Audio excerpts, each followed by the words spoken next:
It's just 5 days before the big guy comes down the chimney and drops off all of his gifts. Thank you so much for joining us for what I believe will be an outstanding conversation on the Sportsline Podcast. As always, I truly appreciate your feedback, suggestions as we creep closer to a new 2025 season. Today on the pod, a world champion who's already celebrating the holidays after recently delivering a season's beating.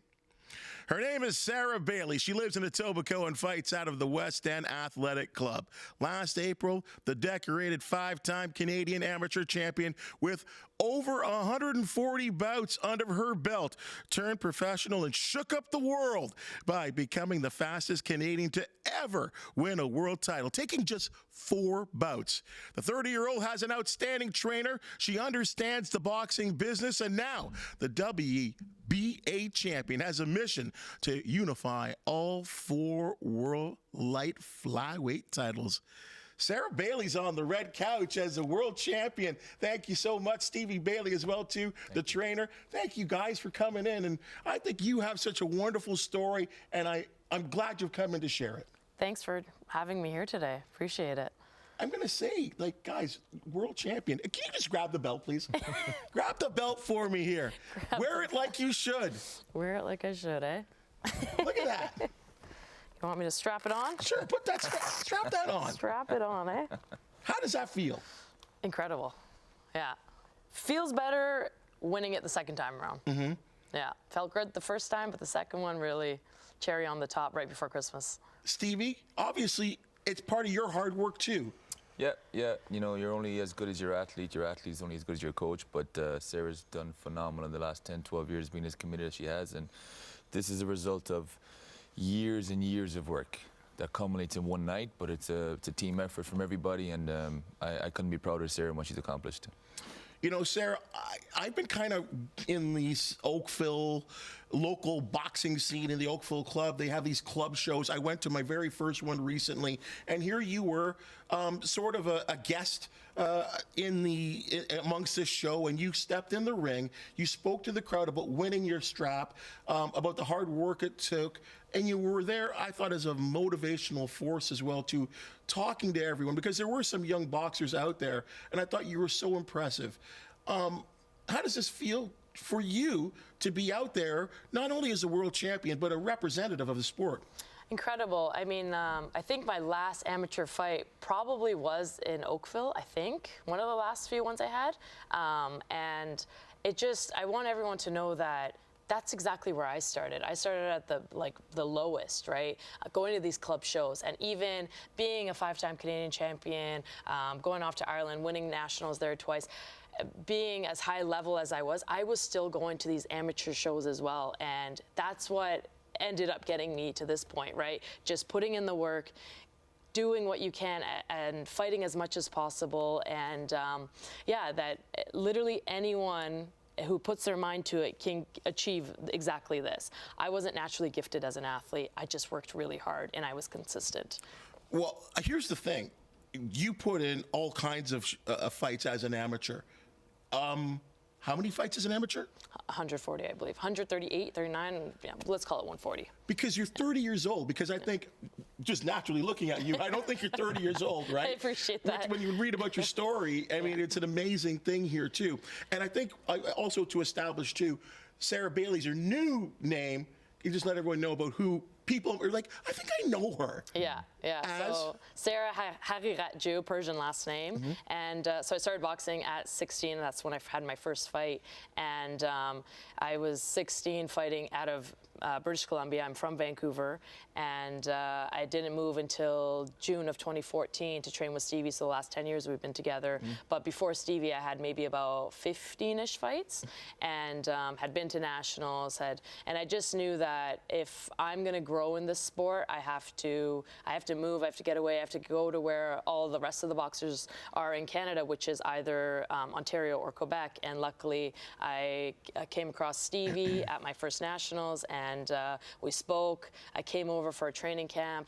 I loved what I saw here. I loved how many females there were in the sport at that time, and I just decided, I have to make the move if I want to get, my main goal at the start was get on the national team. And then little by little, it was setting these small little goals, you know, going internationally, winning international tournaments, and then eventually, yeah, turning professional. And it was just setting those little goals, hitting those goals, and then just seeing like, man, like sky's the limit. I could keep going with this.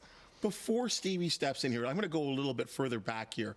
I think about your time, you know, the kind of the age, the era when you came up. I think of like the first one that comes to mind to me would be Layla Ali, and she started her career in 1999. Yeah. So even when you started, compared to now, the amount of women boxers out there, it's probably multiplied by 10, maybe even more. Yeah, but at that time, there's not a lot of women boxers, especially in this country.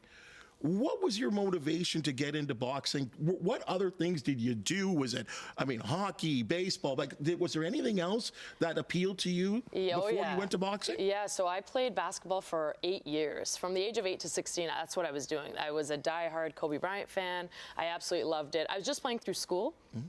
And I thought that going throughout my high school, like I was a jock, and I thought this was going to be it for me. I was going to play high school basketball, go off to university. I wasn't going to be a superstar in sports, but I just wanted to finish it up. My last 2 years of high school, I finished at grade 11 year. I just wanted to finish off my school year of just playing basketball, and that was it, right? I didn't think of boxing ever. My brother was a boxer.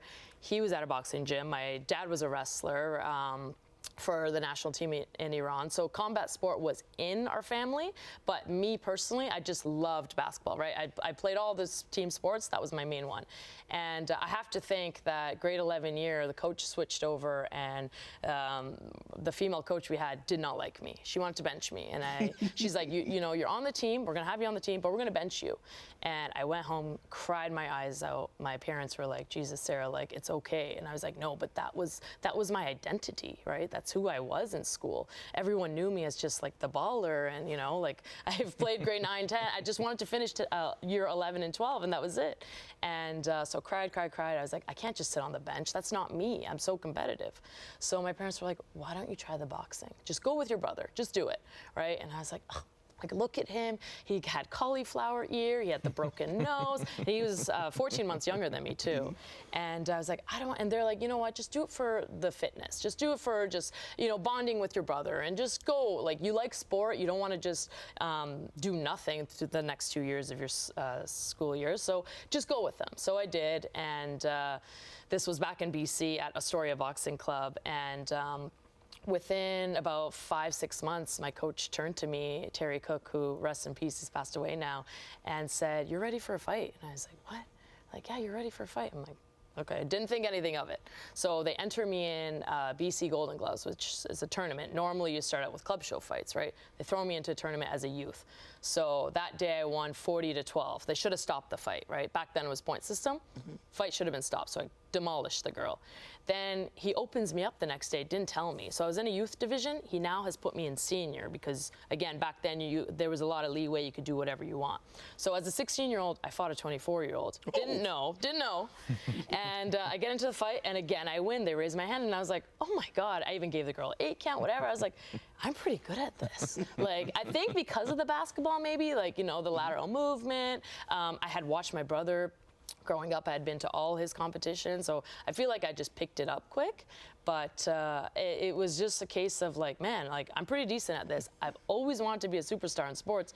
Maybe boxing's my thing. Mm-hmm. And I get to do it with my brother, which unfortunately he passed away last year. And it made our relationship so much tighter as well, right? We're only 14 months apart, so he was my best friend doing it, so. Well, and I can ask you about your brother, I mean, and how he remains with you to this day? Oh man, the boxing just bonded us so much. And he would always tell me, you know, Sarah, you're long-term, I know I'm short-term. He would say that, like, yeah, he was very athletically gifted. Stevie could attest to that as well. One of the best athletes I've ever seen in my life. Yeah, he'd show him something from a camera, like, can you do this crazy stunt? And off with him, he would do it. It was insane, but he'd be like, you work so hard, you're going to be long-term. You will be a world champion. And I just look at him like, are you kidding me? You're like, you're the incredible, like, good-looking. You got all the things. You got the height, you got the skills, you got, like, it's going to be, no, Sarah, you're going to be a world champion. You're going to be, and he kept reiterating that when I was 3-4 fights in, and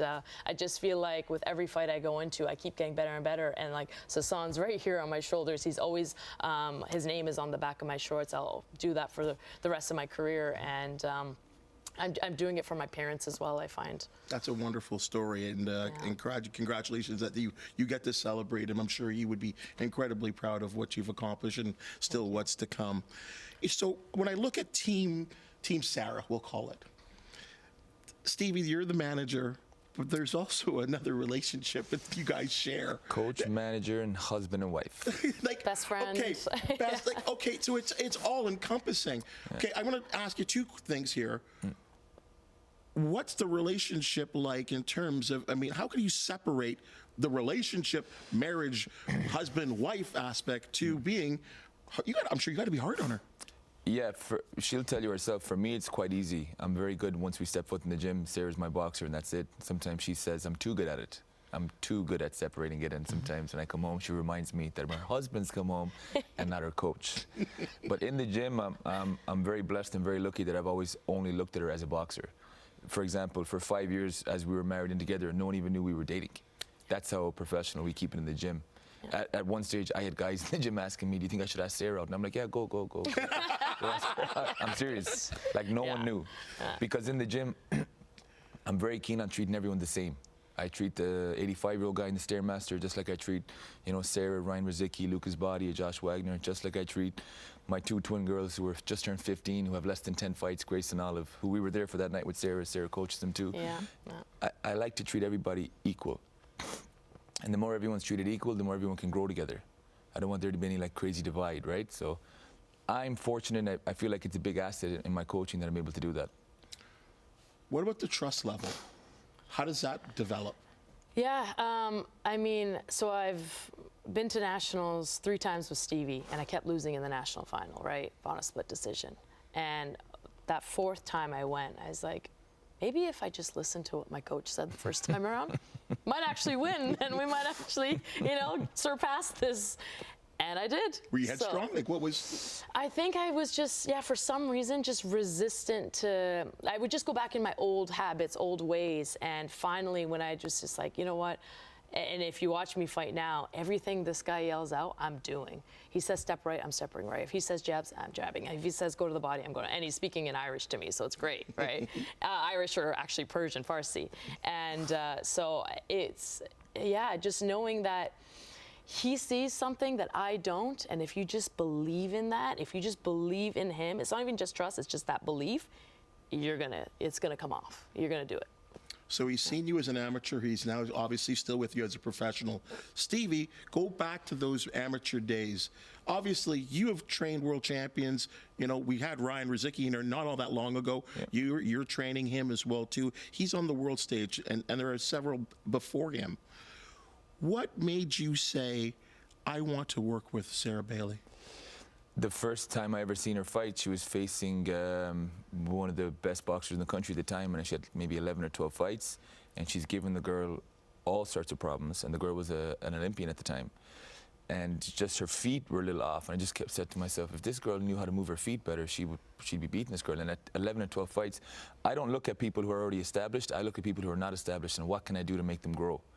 And like when I see someone with 11 or 12 fights pulling off things that they don't even have a right to be able to do, like they shouldn't even be capable of doing that at this stage. Like they don't know enough to be able to perform like this. Same like I saw Ryan, like, when I seen her, I just bumped into her later that day and I said, hey, if you fixed your feet. Now it turned out she had 2 fractured feet, which is the problem with her feet.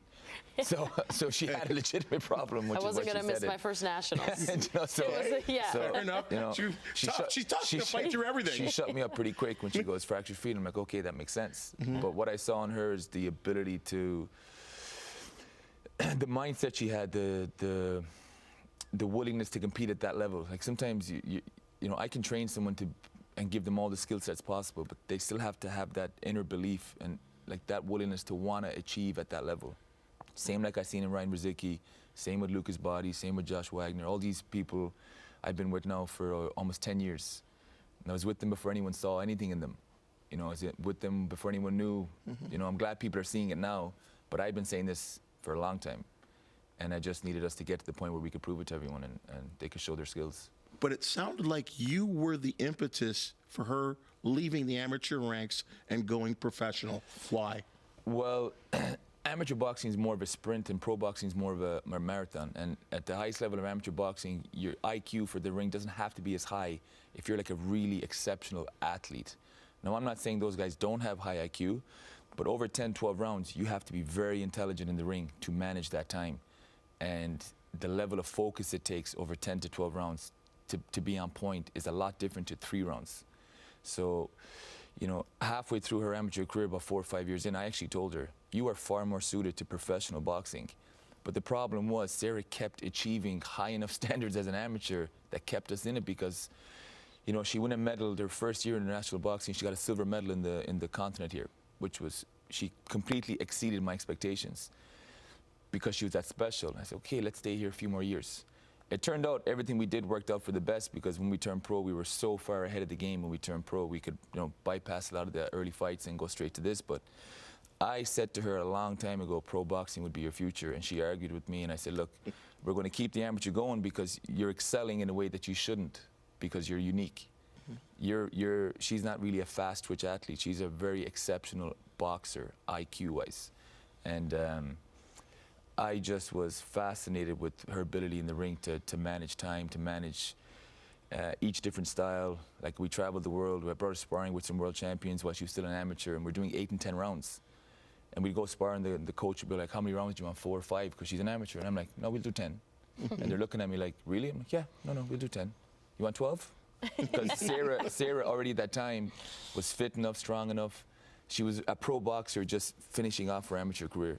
So, and even when we turned pro, no one, even she didn't believe me when I told her what we were going to do. Yeah, I was resistant again, where he's like, you're going to do your debut 8 rounds. And I was like, are you joking? Like, what is wrong with you?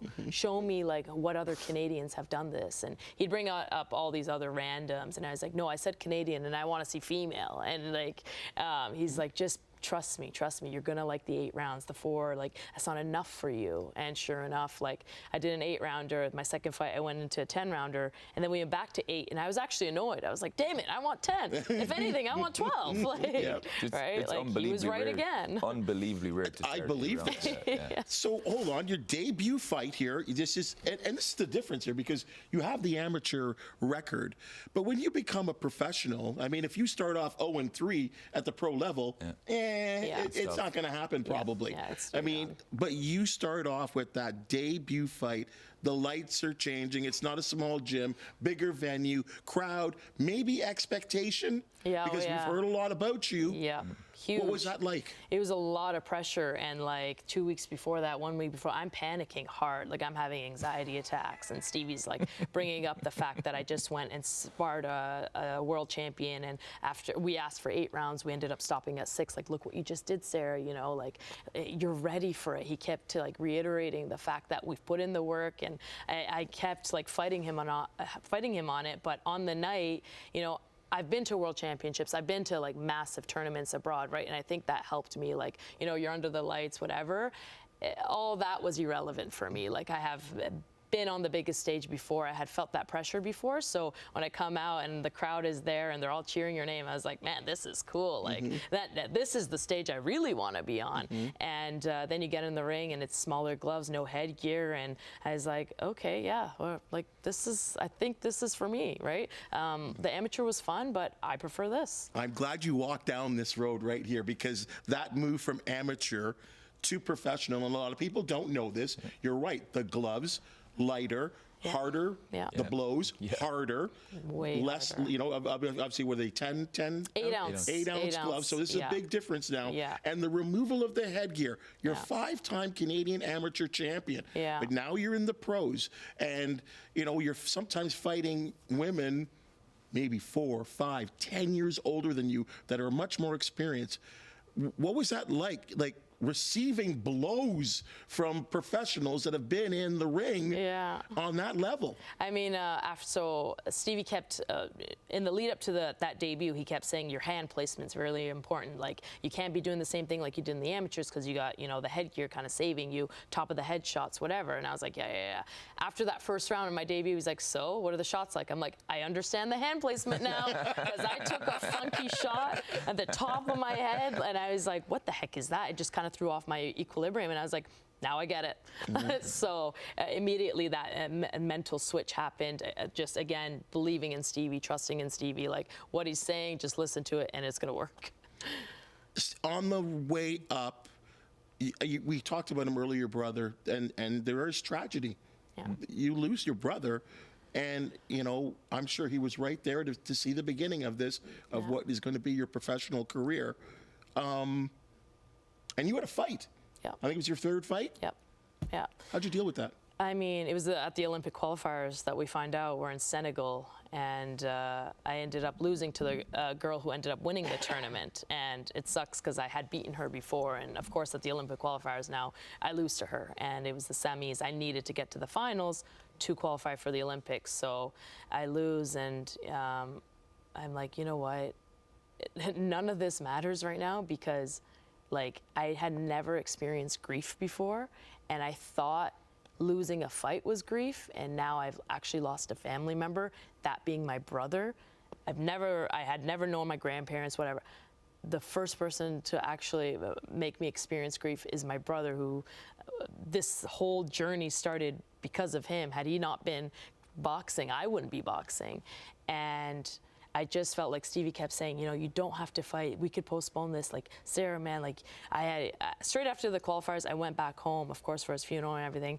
And within then 2-3 weeks, I have my third fight. And he kept saying, you don't have to do this, you don't have to do this. And I was like, I do, though. This is the only way that I can make it through right now. Like, this is me grieving, and this is my therapy. Like, me fighting, that's me seeing him again, right? So there was no chance that I was going to postpone that. And it's been I think, my most successful fight to date. Out of the 5 I've had, that third one was my best fight so far, my best performance. Was she that good? She was very good on the night, and it was actually that fight that made me believe we should just go straight to a world title next because the way she handled the pressure of, 3 weeks before that day, you're burying your brother. I kept pushing to postpone, and even though I'm the boss, she's still the boss of me because she's the fighter who hires the coach, and obviously the husband relationship makes it a little funnier, but I really wanted to postpone it. And we have a great promoter in Tyler Buxton, and he said, listen guys, whatever you guys want to do, you just tell me. Like, he was super supportive. The West End gym, I don't think any of this would have been possible without them. They were super supportive because there was a lot going on that 3-4 weeks in the lead up. And even on the night, we're in the back, the warm-up is going great. I couldn't believe how focused and sharp she was. Miguel put her through her stretches. Her body was firing on all cylinders. We go out there, and it literally was the most focused performance I've ever seen out of someone. And the girl we fought that night was ranked number 5 in the world. I got that girl to get her biggest test, obviously before all the incident that happened with her brother. And I was just in awe. And I turned to Tyler afterwards and I said, we got to get the best fight possible. Like, she's ready to go. But let's not waste any more time. Let's capitalize on this. And I was very grateful to Tyler, obviously Sara's family, the gym. A lot of people helped make that night happen, but obviously Sara's the one in there putting that kind of performance in when all the pressure was on her. I was blown away. You'd been in situations where you're fighting for a championship, but this is a real title now, the WBA light flyweight title. Yeah. Fighting for that belt in that situation. The good thing is you're at home. Yeah. What's going on in your head? Well, a lot of things. So I was facing a really bad injury, an eye injury that when you look at me, I don't look cross-eyed, but I felt like I was cross-eyed. And I had to wear these prism glasses for almost 8 weeks to level out my eyes. So I went to Vegas a couple of weeks before that fight and got a really bad headbutt. And it made a muscle behind my eye go a couple degrees up. So the doctors did all the tests, all the CT scans, whatever. It wasn't my brain, it was just the eye muscle. And they said, this is going to sort itself out eventually with these glasses, but it might take 8 weeks, 12 weeks and I was like, oh my God, like, how am I going to fight? And I continued training. It was really uncomfortable. Like, looking at you, I would have seen 4 of you, 6 of you. Like, it was insane. You don't need that. No, I don't need that when a target is moving on me too. And Stevie kept telling me, like, man, like, you're hitting the pads so sharp. And I'm like, yeah, I can make out which one you are out of the 4. But it was so uncomfortable. And he's like, you know, what if you just close one of your eyes and fight with just like one-eyed? Mm-hmm. And a lot of the times I had my eye actually covered with a patch, and that's how I was training for 6 to 8 weeks. And he kept saying, like, do we postpone it? And I was like, no, because again, this is another thing I have to face, is adversity again. My debut, actually, my mom had gone through brain surgery. Whoa. She had a tumor in her brain behind her eye, and nobody knew about that. I found out maybe 10 days before the fight. And again, I wanted to go be with her and I couldn't, because I have my debut to worry about. And there's been so many things for every single fight where I'm like, this is making who Sara is right now. Like, there's literally nothing that could come in my way and stop me from fighting. Mm-hmm. So it was, to fight for this belt, it was, and to win the way I won, it was just, again, another tick of, like, look what you just did. Like, you're something special, and you're going to keep creating history, and you're going to keep showing to all these girls and guys, like, what you can do if you just set your mind to it. Look at this visual right here. Well. And new. Yeah. Oh, man, awesome. that was achievement. Stevie, huge. First of all, how do your perspective? Yeah, well, that's obviously, you know, my first world champion as a coach, and someone I've pretty much had since the beginning. Obviously, it's a little special too, because it's my wife, and now all the circumstances that went into it, and we created history, and like, we have a phenomenal team there. Miguel, Carlos, Josh, Tyler, everybody believed in what I suggested, because this was all my ideas, but everyone had to believe in my ideas. Whether they did or they didn't, they still followed them. And, you know, without Tyler at United, without West End, honestly, and it seems like they can't contribute that much, but to keep big fights here, we need a crowd, we need support, we need the community. And this gym right here has been the best community I've ever been a part of. Yeah. And they've helped us keep these fights here. The amount of people we're bringing to these events, where Tyler can be like, okay, we can draw a house, we can attract the numbers that can pay for this fight. Because these fights are expensive to put local. Mm-hmm. They don't happen here very often because they're very costly. Yeah. So when you have a community like this, and you have a promoter like this, and a staff like this, and and the amount of people who have asked me, like, oh, when are you going to fight in Vegas? When are you going to fight in MSG? And I'm like, the Vegas is here. We're bringing it right here. Yes. Toronto, it's happening. The Great Canadian Casino, it's happening right here. Mm-hmm. You know, eventually, hopefully, the crowd is big enough where we're going to Scotiabank. Yeah. But this is our little mini Vegas, right? Like, this is where we're going to bring the big fights. This is where I'm going to become unified champion. This is where I'm going to become undisputed, right? And this is going to happen, hopefully, in 2025. You want to keep it here. For sure. And a perfect example of that is your first title defense. Exactly. Which was just, about a month ago. Yeah. My defense last week. Right. Well, there you go. Okay, Last Thursday. There you go. Last Thursday. I got no marks on my face. No bruises. And what's that like? I mean, okay, now everyone knows your name. Look at you walking out on a much bigger scale. Exactly what you're talking about in Toronto. Crowd.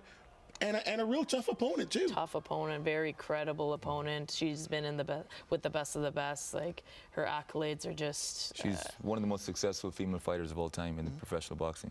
19 world title fights, 14 successful world title fights, 12 world title defenses. She is a legend and a veteran. Yeah, she came to put on a fight and take this from me, and unfortunately for her, it wasn't going to happen. But I watched that fight. She got nasty a little bit. She got nasty. Oh, yeah. She got nasty a little bit. She was dirty. And I did too. And you responded, and I could hear Stevie go, "Ref, what's going on here? Yeah. What's going on here?" Right? Yeah, but again, like, amateur boxing, the referee's there to keep you safe. Pro boxing, it's entertainment. They are not going to protect you. It's protect yourselves at all times. Yeah. So. Where do we go from here? there's 4 recognized world titles that the International Boxing Hall of Fame, they recognize you as a legitimate world champion. This is one of them. WBA. WBC, Yep. WBO, and IBF. Okay. So Mexican girl Juarez, Lord Juarez, I believe is her full name. She recently just won the WBC title, and then Evelyn Bermudez has the WBO and IBF. Both girls are veterans. They've been around a long time. I think Evelyn Bermudez is a 3-time world champ, I believe. She's 20 wins, 1 loss, 1 draw. Juarez is a 2-time world champ. She's like 37 wins, 4 losses. The goal is to have one of them next in March in Toronto and to have a unification, which hasn't happened here in a very long time. And I'm not sure if anyone's ever actually accomplished it as an Ontario resident to unify legitimate world championships. Are you ready for that? Absolutely. Yeah, I'm making history every single fight I step into, and this is just my resume. This is what I do, and why not keep going? It's an amazing thought because, I think because people are seeing you, people are recognizing you. I love the fact that you were so set on having a lot of these fights here in Canada. You may have to travel for, who knows? As you said, and there's, your resume in some respects, but you continue to build it, and that you have a goal in which you want to set. And as we all know, and we see this throughout all kinds of sports, it's real easy to get comfortable. But I'm not getting that from you. No, and it's funny, when they handed me the belt the first time around in April, my smile lasted about 5 seconds, and everyone's like, you didn't seem like you were super pumped about it. And I was like Kobe Bryant says, job's not done, right? Like, I'm not done here yet. I've won 1 of the 4. I've defended it once now, and until I'm undisputed, I am not going to be happy. I'm not going to be resting. I'm not going undisputed is the goal, and it's a very doable goal. I've had little goals up until now. When I started out boxing, it was get to 10 fights. It was win a tournament. It was get on the national team. That took multiple years. It was go internationally, win tournaments there. And now as a professional, it's become undisputed. And until I get that, neither one of us are going to be happy. And the two of us, like, we always make jokes, we're married to the sport of boxing, more so than each other. Yeah. We are actually married to the sport. And when this whole relationship started too, I was like, I've come to you to get on the national team, and these are my goals. And he's like, oh, if anything, Sarah, I'm going to be tougher on you. And he has, and it's worked out, right? What's, like, when you guys are at home and, like, what, like... Apparently he's a wrestling fan. Yeah. Huge. Yeah. He watches that more than actual boxing. WWE, AEW, that's always on at our house. When you guys are watching a match, whether it be old or new or live, are you in that mindset? Are you breaking it down? Oh, yeah. Yeah, I'm constantly judging. I need to start gambling or something, because all my scorecards are always bang on. I've commentated a couple fights now, and I've been literally on par with the judges, which is hilarious. But, so this weekend is the Usyk and Tyson Fury fight, and we'll be watching that, and each round we're like, just breaking it down. Yeah. And it's strictly just at that point, it's athlete and coach again, right? Like the husband-wife thing, I don't know if it comes out too often. Sarah's also tough. Like one of the head coaches at the gym now. She's also my assistant for Lucas Body. She's assisting me in the corner with Ryan. Josh Wagner. She coaches a bunch of the amateurs at the gym. So, for example, the day after her world title fight, she was back in the gym at 5 p.m. Less than 24 hours later, doing pads with a girl named Grace Syme, who's having her 9th fight the day after. So 2 days later, when you met Sarah 2 days later, we were actually at Oakville again for a club show. So Sarah was in the corner that night coaching. Wow. She's coaching classes tomorrow at West End all morning from 8 to 1. Yeah. She's a big part of the coaching staff there. And even that, I think, is unique that, most sports, you can't touch the number one person. So you can't train beside someone on the NBA team, NHL team. You can come to the gym tomorrow, and from 8 o'clock to 1 o'clock, you can do a class with a legitimate world champion, a legitimate, bona fide world champion. You can do a class at that gym with, and she's coaching there most days of the week, and I even find that to be super unique. She's coaching these young girls, and they're looking up to her as a role model. A lot of the young boys are looking up to her as a role model, and I think we're very blessed to have the opportunity to do that. But I also think people need to understand that they're blessed as well, that this can all be one fit. You know, I would have loved to have been on the court with Kobe Bryant. I can't play basketball. But you know, when he was, I would have paid any money to share a second of his time. But in boxing, you can do that. And I think that's what makes me more normal too, and feel normal. Like, yeah, I'm world champ, this, that, the other, but I want to be like the rest of the kids as well. I want to be like the rest of just the generic population as well, right? I want to be like just with them. That's the community we have, right? Like, I don't want to be the superstar, right? But I mean, come on, be honest. When you see these kids looking at you, there's got to be a shine in their eye. There is, and all I think and see is you're going to make it happen too. Like, if I did it, you're going to do it too. That's all I keep thinking. Because growing up, like, I would look at other athletes, oh, I want to be like that. And here, like, I wanted to be a WNBA star, and that was never going to happen. And I always thought I want to be a superstar in a sport, and it turns out boxing was going to be it. And if it wasn't, one, for my brother being at a gym, and two, that coach pretty much kicking me off the team, thank you, you know, I wouldn't be the WBA world champ right now. Isn't that an amazing, amazing story? Yeah. You know, and I think what we're seeing right now, and I think you are, you know, in your own corner here for a different sport, but I think on the overhaul, this is going to be a proud time for you, a good era. Women's sports right now. We're going to have a WNBA team here in a year. Massive. The PWHL, professional hockey. Women that have been playing hockey for so long and getting $50 a game, now making a living out of it, like a Sarah Nurse out of Hamilton here. And so many other sports that have blossomed. This has got to be amazing for you as a woman. In what is a man's world in itself when it comes to sports. I think the fact that they're now giving us opportunity, everyone's like, why isn't there more of them, right? Like, the night I fought, we were the only female fights on the card, and everyone's like, wow, like, female boxing, I had no idea that's what it was like, right? And it's just like, give us an opportunity and we'll prove to you that we are just as good as the men. And growing up boxing, when I started at 15, 16, I never saw myself as, oh, I'm a female boxer, poor me. I was like, I'm going to get so good. I'm going to show these guys that I'm no different to the men. I didn't see myself as just, you know, a different gender fighting. I was on the same level as them already in my mind, right? I didn't think like, poor me, there's not enough of us, or, you know, like, we're in BC fighting the same girls over and over again. I changed my narrative. I moved across the country. And I was like, I will go to wherever I have to go to make sure that I get the credit that I deserve.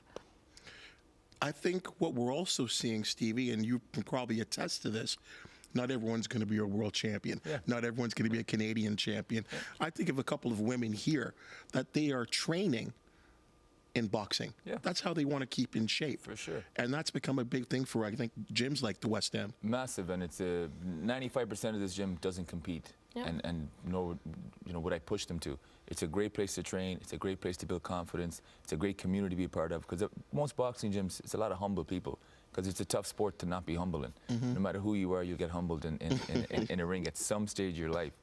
So, like, it's a safe environment. It's a good way to build confidence. It's a great thing for kids. Like, a lot of young kids are in the gym right now. A lot of young, you know, 8 to 12-year-old girls. And we have a lot of teenage girls between 12 and 18. A lot of females coming, you know, on their lunch break, before work, after work. Great workout. Fantastic social club, you know, like the connections you make and the people you meet and the friends and family, and it's just why wouldn't you want to be involving yourself, right? And like, great cross training for other sports. Fantastic. We have lots of athletes come in that are hockey players, basketball players. A lot of jiu-jitsu guys come and do boxing now, and girls. Soccer clubs come in. Like, you know, I coach a lot of other team sports when they're cross training. They love it. They love it. Yeah.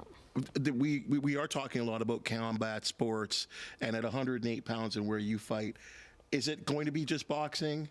I know, and I don't know.